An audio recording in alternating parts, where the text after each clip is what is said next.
Hey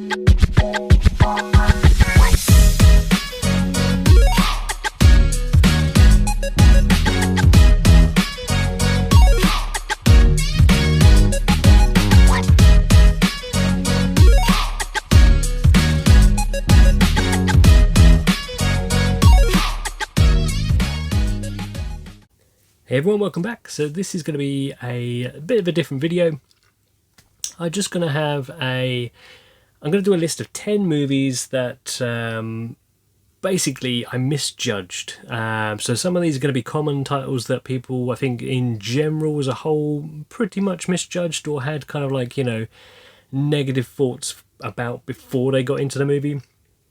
Some probably still had negative thoughts after they got out of the movie, but generally speaking, they were kind of like more impressive than what people gave them credit for when they first heard.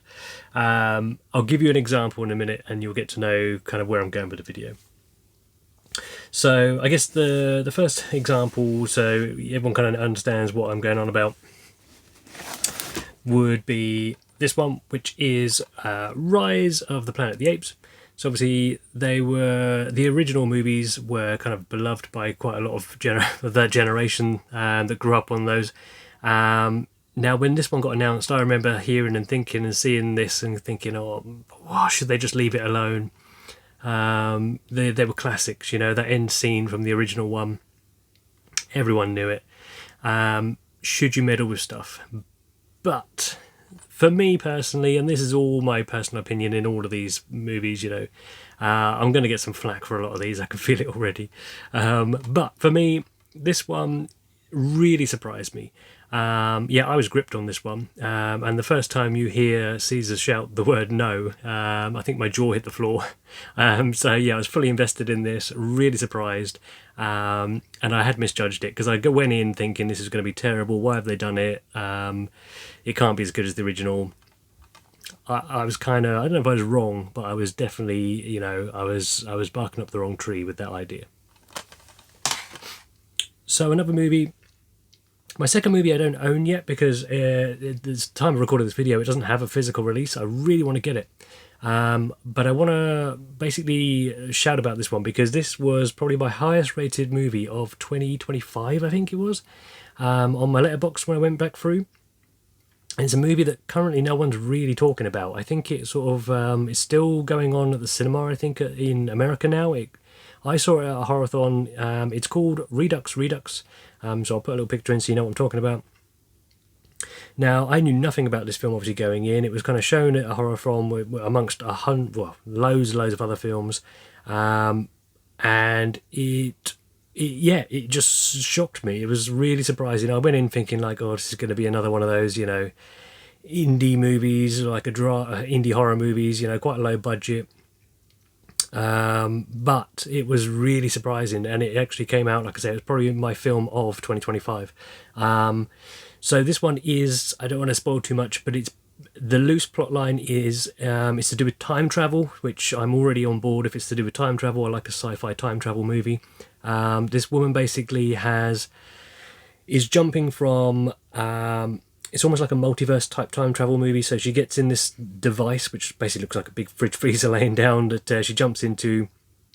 It then takes her to an alternative universe, and she's basically, her daughter's been killed, and she's trying to find a universe where her daughter's still alive, I believe. It's been a long time since I've seen it, but it's such an interesting tale. It's done so well. It has like Terminator-esque qualities about it in places, not in terms of like the actual machine itself, like Terminator, but just the style, the kind of like Sarah Connor-esque vibe about going on. Highly recommend you go check it out. Hopefully more people will talk about this and it will get a physical release and I can pick it up and have it on my shelves. But yeah, that one is Redux. So number 3 is a film that I've mentioned a few times on the channel over the past, but for newer viewers, you probably wouldn't have heard me speak about it. And this is a film where I had no idea what the title meant, really. I just knew that Anthony Hopkins was in it. And I had little to no interest based on the cover or the title. I just happened to watch it and absolutely fell in love with the film. And that is The World's Fastest Indian. So yeah, I didn't know what that meant. I didn't understand that Indian was this kind of motorcycle. all based on a true character, true story, basically, Burt Munro, who wanted to race his Indian motorcycle on the salt flats. Yes, such a good tale. Like I say, I went into this like thinking absolutely zero about this film, not really giving it a second thought going in, and it came out just being absolutely amazed. One of my favourites of all time now. Yeah, highly recommend you check out this one if you're into, well, if you like Anthony Hopkins, like he does a great job in this. If you just like true stories based on true story tales, it's all about this sort of like underdog tale essentially, where he's trying to get his motorcycle raced across the flats to try and get the land speed record, and everything's going against him. But yeah, I won't say any more than that because I don't want to spoil anything for anyone. So that's The World's Fastest Indian. So number 4 on my list is a sort of western. Now, I'm not massive on westerns, I must admit, but to be fair, this one I gave a chance. I heard that it had some horror elements to it, so I thought I'm going to give it a go, and hopefully the horror elements can win me over. And that is Bone Tomahawk. Yeah, so like this one, you had to wait a little while to get to the horror elements in this, but my goodness, was it worth the wait. I went in here thinking like this is going to be a drag. I'm not really into westerns as it is. It's going to be very slow, but no, this one grabbed me. And when you get to the scene, if you know, you know, then yeah, that was it. The payoff was there for me, and I was hooked. So that one, I don't want to spoil anything because it's yeah, there's something that happens in this which you'll have to be into horror or prepare yourself if not. Bone Tomahawk, I'm not going to say any more. So number 5 on my list, again, I've spoken about this one before, I think a couple of times on the channel. This one I actually started watching and turned off and had no plans going back to it, because the first opening scene just really didn't do anything for me, and I thought, well, you know, I'm backing out of this. I knew really nothing about what it was. I just started streaming it, and this girl was dancing around in her house, basically. Was she singing or just dancing? But there was music or something, and she was in this sort of like costume, and I was like, this isn't going to be for me. I backed out, and then a few weeks later, or a few months later possibly, for some reason I went back to it, and I think this was my film of the year that it released as well, and that is The Last Night in Soho.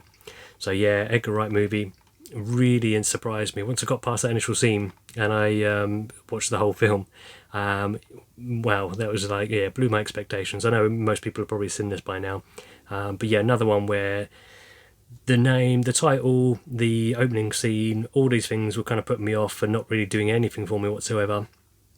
And then when I actually watched the movie, just really surprised. I loved the, again, there's another one that plays with time travel a little bit here. Yeah, really thoroughly enjoyed this movie. Highly recommend you go and check out, obviously, any of these movies. But these are just ones that really surprised me and sort of caught me off guard. So the next one's a much more common one across the sort of world, really, I suppose. And that is Top Gun Maverick. So yeah, obviously when you start messing with these 80s classic movies, and you think they're going to get a reboot, everyone kind of sighs and rolls their eyes and thinks, oh no, not another one. Why don't they just leave it alone? To be fair, this one did a pretty decent job. I think it's almost universally agreed. There's going to be some people that don't like it out there and disagree with it, but for the most part, I think most people enjoyed the Maverick and were quite glad it came out. So yeah, that is Top Gun Maverick. Again, most people would have seen this one, so I'm not going to spend much more time on that. So that's number 6, I think, on my list. Number 6. I'm going to get some flack for this one. So this one is a romantic film, which is The Notebook. So yeah, now this has got, other than the cast, now I'm a big fan of Ryan Gosling. I really like Rachel McAdams. I'm not even sure how I ended up watching this. Somehow I ended up watching this in my teen years, and I really enjoyed the story. I think what got me with this one was the hook of the old people telling the story. I'm a sucker for films where these old people are like looking back on life. I've said before, and I think in a few videos, and this basically is old people looking back on their life when they were younger, as these two characters here on the cover. What happened in their lives, how they got to where they are now in life. Yeah, that suckered me in, and I really enjoy it.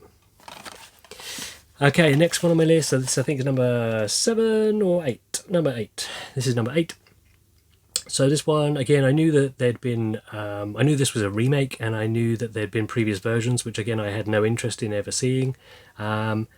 And I think I only saw this because, again, of the cast. So I think I was drawn to it because of Bradley Cooper being in it. And that is A Star is Born. So yeah, again, knew nothing really. My assumption was it was to do with probably singing, bit of a romance thing. Wasn't really anything up, in my street. But I was quite a fan of Bradley Cooper, so I thought I'm going to check it out, see what it's all about. And yeah, wow, this one blew me away. I didn't expect to like this anywhere near as much as I did. Hence the whole video, right? So yeah, I loved the kind of like visual foreshadowing that was going on with Bradley Cooper's character right early in the film. I didn't know the story like at all, so I didn't know the ending. I started to piece together what was going to happen at the end. But even so, by the time it happened, I still was kind of like, I felt the shock of the film. So this one really enjoyed. Again, if you kind of like, if you're on the fence or you're just thinking this definitely isn't going to be for me, these are all ones I'd say definitely give a try, give a go, because I was amazed and surprised by how much I enjoyed these. So it's A Star is Born. So the next one on my list, number 9. So number 9 is another one where has zero interest in seeing this. I literally just hit play on a stream of it once to give it a go. Literally messaged a mate of mine saying like, wish me luck, I'm going to try this thing out for some reason. And probably one of my favourites, if not my favourite of the year, that it got released. That is Better Man. So yeah, I think a lot of people have had this with this movie. Now obviously this is based on the singer Robbie Williams from the UK here, who a lot of people in America may not know. I wasn't particularly a fan of him or his music or the band he was in, so it had no real link or connection for me. But the story in this was obviously based on a true story. The kind of, you can call it a gimmick if you like, with the chimp or the ape, but it really worked for the film for me. But the darkness in here, this is what really drew me to the tale. I love a film that's got a very dark edge, and this has got a dark edge. You know, it deals with the kind of like drugs, the abuse, the kind of like the mental strain, the demons, the actual demons that you kind of see throughout the film haunting him. Really enjoyed. Highly recommend this to anyone that likes a darker edge on their movies, because it definitely has one of those. So yeah, Better Man. Okay, and the last one on my list, probably the one that almost started the idea for the video, to be honest. Was a movie which I've just, again, like the whole point of this video, I heard it was coming, I thought, really, why? How can you even do that? That's going to be terrible. The Lego Movie. I mean, I love Lego, and I just thought, how are they going to do a movie about Lego? And when I first saw this, and the way visually it's presented, and how it just looks pretty much like, genuine Lego moving around, I was amazed. I was amazed about how the animation really pulled this off. Storyline was pretty good. The self-awareness about the kind of like songs in here. But yeah, really surprised me, this one. Didn't expect to like it anywhere near as much as I did. And again, another one of my films that I watch over and over, like high rewatch value for me. So that is number 10 on my list. That is The Lego Movie. Cool, so that is it. So that is all 10 movies that I went into thinking little to nothing of. Even in some cases was dreading going in, and turns out all of these absolute fantastic for me personally. So let me know down below if you've got lists of movies similar to this, and yeah, I'll be checking them out. Thanks for watching. Cheers guys. Bye.